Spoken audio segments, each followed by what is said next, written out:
El Océano Índico, en su franja más meridional, es un lugar definido por el aislamiento absoluto, una vasta y gélida extensión de aguas embravecidas que se funde lentamente con la inmensidad de la Antártida. Es un dominio donde los vientos aúllan sin obstáculos sobre olas del tamaño de edificios de varios pisos, un rincón del planeta donde la humanidad rara vez se aventura y donde los secretos pueden ser tragados por la oscuridad sin dejar el menor rastro. En las primeras horas del 22 de septiembre de 1979, este escenario desolado y perpetuamente nublado se convirtió en el epicentro del que sería uno de los misterios más profundos, inquietantes y debatidos de toda la Guerra Fría. No había barcos comerciales en las cercanías, ni aviones de pasajeros sobrevolando la región, ni observadores humanos que pudieran atestiguar lo que ocurrió en ese punto ciego del mundo.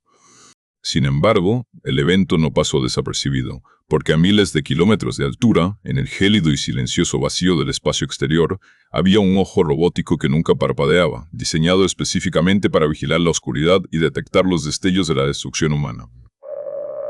Este guardián silencioso era el satélite estadounidense Vela C-100.000 Endosio, parte de una constelación de instrumentos de alta tecnología lanzados por el gobierno de los Estados Unidos con un propósito singular y vital: monitorear el cumplimiento del Tratado de Prohibición Parcial de Ensayos Nucleares.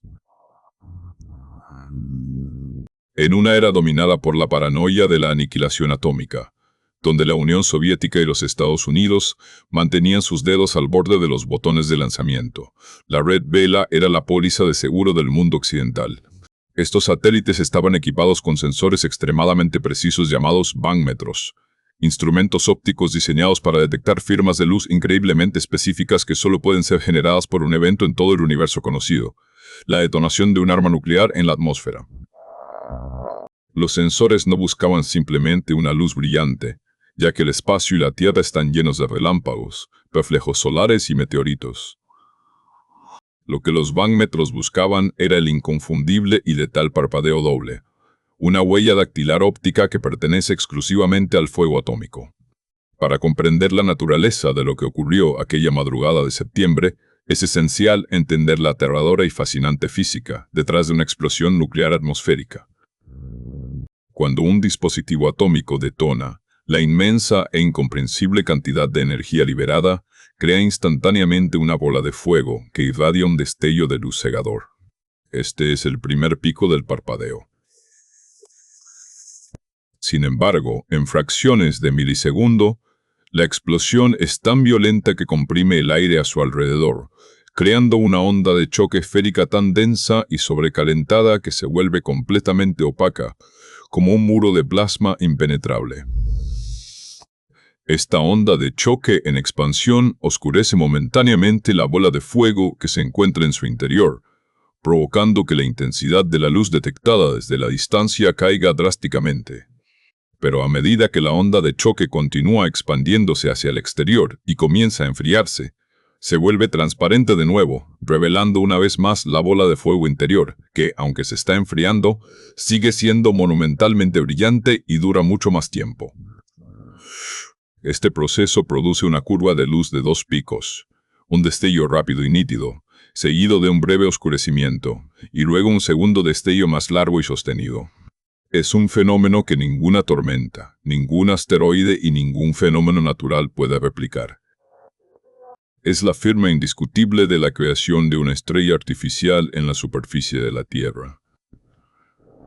A las 3 de la madrugada, hora del meridiano de Greenwich, mientras el mundo dormía o se concentraba en sus rutinas diarias ignorante del peligro que acechaba en las sombras de la geopolítica, el satélite Vela C-100.000 registró exactamente este fenómeno.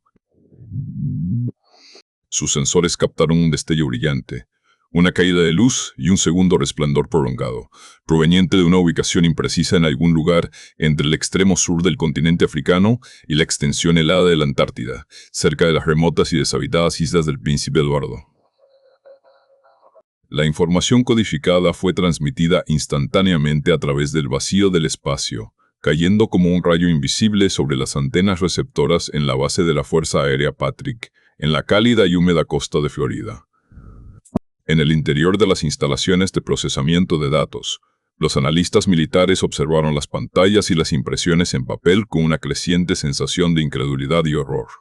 Las computadoras, que habían estado monitoreando pacíficamente el planeta, de repente comenzaron a escupir datos que indicaban sin lugar a dudas que alguien, en algún lugar de la remota inmensidad del Océano del Sur, acababa de detonar un arma nuclear con una potencia estimada de entre 2 y 4 kilotones, una explosión más pequeña que la de Hiroshima, pero indudablemente atómica.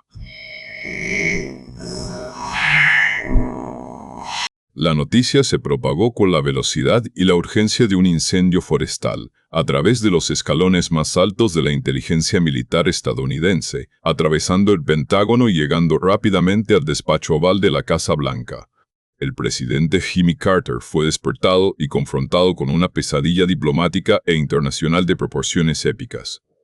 Carter, un hombre que había construido su plataforma política, su reputación internacional y su legado moral sobre la base de la no proliferación nuclear y la promoción de la paz, se enfrentaba a una crisis que amenazaba con desestabilizar no solo su presidencia, sino el frágil equilibrio de poder en regiones críticas del mundo. El momento no podría haber sido peor. Carter estaba inmerso en una dura campaña de reelección. La economía estadounidense enfrentaba presiones inflacionarias masivas. La crisis de los rehenes en Irán comenzaba a gestarse en el horizonte, y ahora, de repente, tenía que lidiar con la posibilidad de que un nuevo jugador hubiera entrado secretamente en el club nuclear, violando las leyes internacionales en la oscuridad del océano. Inmediatamente, la maquinaria de inteligencia de los Estados Unidos entró en máxima alerta para responder a la pregunta más apremiante: ¿quién había detonado la bomba? Las grandes superpotencias, Estados Unidos y la Unión Soviética, así como el Reino Unido, Francia y China, realizaban sus pruebas en lugares conocidos, bajo un estricto escrutinio mutuo y generalmente de manera subterránea debido a los tratados vigentes. Ninguna de estas naciones tenía motivos para navegar hasta las desoladas aguas del Océano Índico para realizar una prueba furtiva de bajo rendimiento. La lista de sospechosos se redujo de inmediato a las llamadas naciones del umbral nuclear, países que tenían la capacidad tecnológica y los motivos estratégicos para desarrollar la bomba, pero que mantenían sus programas en la sombra. Todas las miradas analíticas convergieron inevitablemente en dos naciones que compartían una condición de aislamiento internacional, que enfrentaban amenazas existenciales en sus respectivas regiones y que de manera crucial habían forjado una alianza militar secreta y profunda: Sudáfrica y el Estado de Israel. La República de Sudáfrica, en 1979, era un estado paria. Bajo el brutal y opresivo régimen del apartheid, el gobierno de Pretoria se encontraba cada vez más aislado del resto del mundo civilizado, enfrentando embargos de armas, sanciones económicas y la condena universal en las Naciones Unidas. Rodeada de estados africanos recién independizados y hostiles, y luchando en guerras fronterizas en lo que hoy es Namibia y Angola contra fuerzas respaldadas por el bloque soviético y tropas cubanas, la cúpula militar sudafricana estaba convencida de que su supervivencia dependía del desarrollo de una disuasión nuclear absoluta. Tenían vastas reservas de uranio en su territorio, la infraestructura minera para extraerlo y científicos brillantes capaces de procesarlo. Por otro lado estaba Israel, una nación pequeña rodeada de vecinos árabes con los que había librado múltiples guerras por su supervivencia desde su misma creación en 1948. Aunque Israel mantenía, y todavía mantiene, una política de ambigüedad deliberada sobre su arsenal nuclear, la comunidad de inteligencia internacional sabía que ya poseían la capacidad para construir armas atómicas, desarrolladas en secreto en el reactor de Dimona, en el desierto del Negev. La relación entre ambos países en esa época era una de conveniencia desesperada y supervivencia táctica. Israel tenía el conocimiento técnico avanzado en el diseño de armas nucleares, adquirido tras años de investigación secreta y supuesta colaboración encubierta con Francia en décadas anteriores. Sin embargo, carecía de vastos territorios abiertos o de un océano propio para realizar una prueba real, sin alertar a sus vecinos árabes y desatar un cataclismo diplomático con su principal aliado, los Estados Unidos. Sudáfrica, por el contrario, poseía todo el uranio que Israel pudiera desear, y además controlaba inmensos tramos del Océano Índico y las deshabitadas islas del Príncipe Eduardo, el lugar perfecto para esconder una explosión. A cambio del uranio crudo y del lugar de pruebas, Se creía firmemente en los círculos de inteligencia que Israel proporcionaría el diseño del núcleo explosivo, la electrónica de detonación de precisión y la experiencia científica necesaria para asegurar que el arma funcionara correctamente. Era un matrimonio de conveniencia oscuro y letal, forjado en las sombras de la geopolítica de la Guerra Fría. Para la administración de Jimmy Carter, la confirmación de esta sospecha sería catastrófica en múltiples niveles. Según la ley de los Estados Unidos y la enmienda Symington, si el presidente determinaba formalmente que Israel había detonado un arma nuclear, se vería obligado legalmente a cortar de inmediato toda la ayuda militar y económica al Estado judío. Tal acción no solo desataría una tormenta política interna en los Estados Unidos que garantizaría la derrota electoral de Carter, sino que también destruiría por completo los históricos acuerdos de Camp David que él mismo había negociado dolorosamente entre Israel y Egipto el año anterior.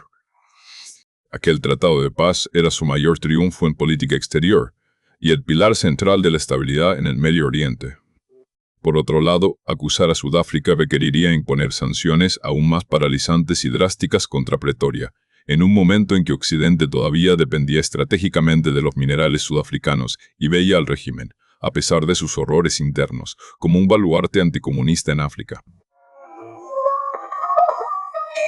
Atrapado en esta encrucijada imposible, donde la verdad científica chocaba violentamente con la conveniencia política, el gobierno de los Estados Unidos optó por la negación institucionalizada. La Casa Blanca necesitaba desesperadamente que el flash detectado por el satélite Vela no fuera una explosión nuclear. Para lograr este objetivo diplomático, la administración formó un comité de científicos e ingenieros eminentes, presidido por Huck Ruina, un respetado profesor del Instituto de Tecnología de Massachusetts y exdirector de la Agencia de Proyectos de Investigación Avanzada de Defensa. La tarea oficial de este comité, conocido posteriormente como el Panel Ruina, era investigar exhaustivamente todos los datos disponibles y proporcionar una conclusión definitiva sobre el evento. Sin embargo, muchos dentro de la comunidad científica y de inteligencia sintieron que el mandato real del panel era encontrar, a cualquier costo, una explicación alternativa y plausible que exonerara a Israel y a Sudáfrica y que permitiera al gobierno de Carter mirar hacia otro lado. Tras meses de deliberaciones y presiones políticas silenciosas, el panel Ruina emitió su informe final. En un documento cuidadosamente redactado y lleno de cautela burocrática, concluyeron que la señal detectada por el satélite Vela 611 fue probablemente la consecuencia del impacto de un micrometeorito contra la estructura externa del satélite. Según su teoría, el diminuto fragmento de escombro espacial chocó contra el satélite, desprendiendo pequeños fragmentos de material que reflejaron la luz del sol directamente en los sensores del barómetro. Argumentaron que a medida que estos fragmentos pasaban frente a la lente y se alejaban, podrían haber creado la ilusión óptica de un parpadeo doble, simulando accidentalmente la firma perfecta de una explosión nuclear. El panel concluyó que se trataba de lo que llamaron un evento desológico, una anomalía estadística extraña, un capricho del universo en lugar de la obra destructiva del hombre. La Casa Blanca aceptó rápidamente la conclusión. Respiró aliviada y el asunto fue archivado oficialmente en los cajones polvorientos de los incidentes cerrados. Pero para los científicos que construyeron, operaron y conocían íntimamente los satélites Vela, la explicación del micrometeorito no era solo improbable, sino que rozaba lo insultante.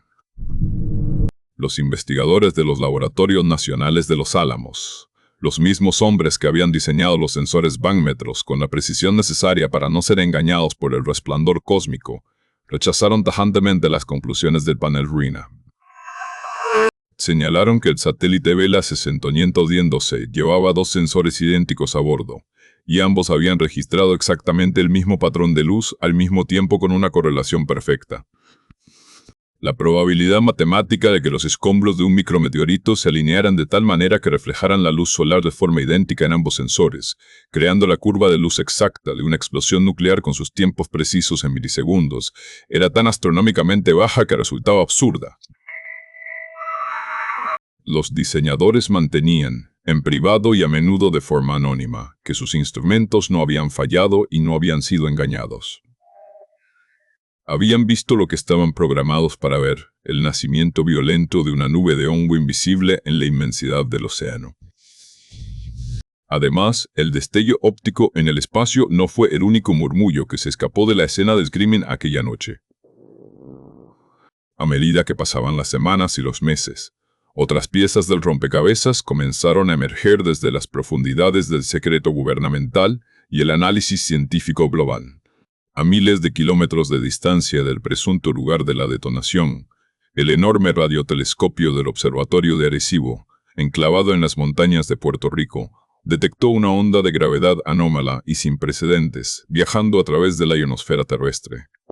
El momento y la trayectoria de esta onda ondulante en la alta atmósfera encajaban perfectamente con una onda expansiva masiva originada cerca de las islas del Príncipe Eduardo en el Océano Índico. Una explosión nuclear de la magnitud sugerida por los satélites habría empujado hacia arriba con tanta fuerza que habría perturbado el manto invisible de electrones que envuelve la Tierra, creando exactamente el tipo de ondulación que Arecibo logró registrar en sus delicados instrumentos.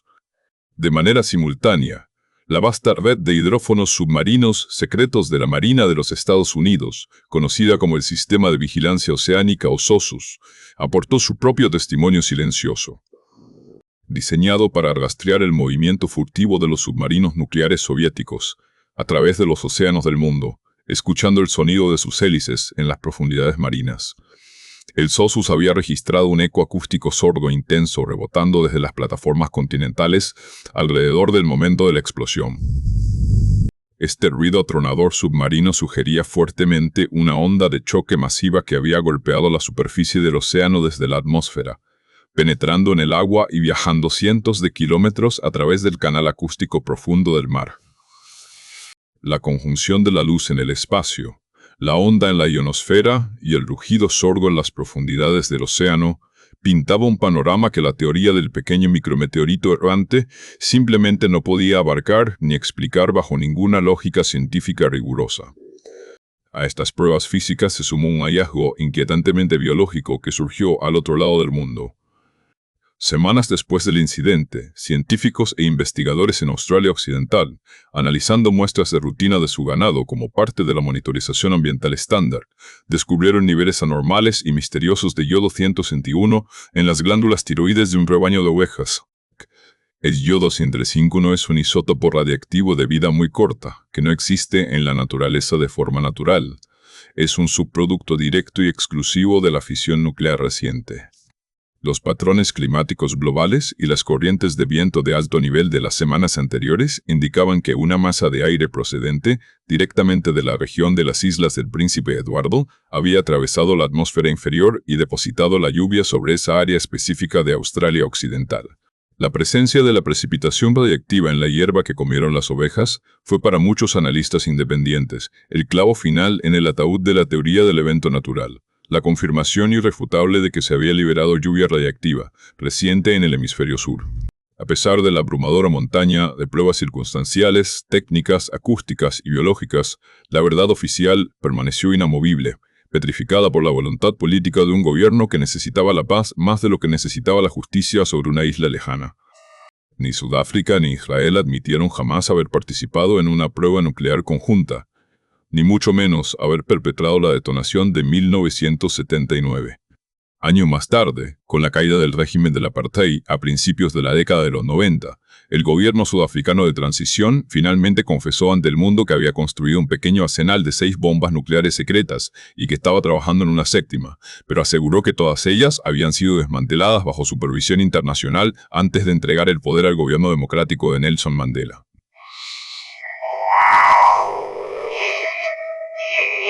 Sin embargo, los funcionarios sudafricanos negaron categóricamente que su programa de armas hubiera incluido la realización de un ensayo atmosférico en vivo en el océano. Israel, fiel a su inquebrantable doctrina de ambigüedad opaca, continuó manteniendo un silencio sepulcral sobre todo su programa atómico, negándose a confirmar o negar cualquier acusación relacionada con el incidente. El incidente Vela persiste hoy en día como un agujero negro en la historia moderna, una explosión fantasma que desgarró el tejido del cielo nocturno, pero que según los libros de registro oficiales de la burocracia internacional, nunca ocurrió. Es una historia sobre los inmensos límites y presiones de la política exterior, donde los gobiernos se ven forzados a tomar decisiones agonizantes entre exponer una aterradora verdad global que podría desatar guerras y colapsar economías, o tejer una mentira conveniente que preserve una frágil y engañosa paz en la superficie. Nos recuerda que en las sombras del poder internacional hay verdades tan peligrosas y desestabilizadoras que ni siquiera el paso de las décadas y la desclasificación de los archivos pueden sacar a la luz por completo. En algún lugar de las oscuras y gélidas aguas del Atlántico Sur y el Océano Índico, las olas continúan golpeando implacablemente las costas rocosas de islas desoladas, guardando para siempre el secreto de aquella noche en que el cielo se iluminó con la luz de 2 soles y la humanidad demostró, una vez más, que su capacidad para la destrucción secreta no tiene límites en la inmensidad del planeta. La explosión fantasma de 1979 es el monumento invisible al terror atómico. Una advertencia de que las armas más letales de nuestro mundo a veces se detonan en el silencio más profundo, dejando tras de sí solo ecos que nos negamos desesperadamente a escuchar.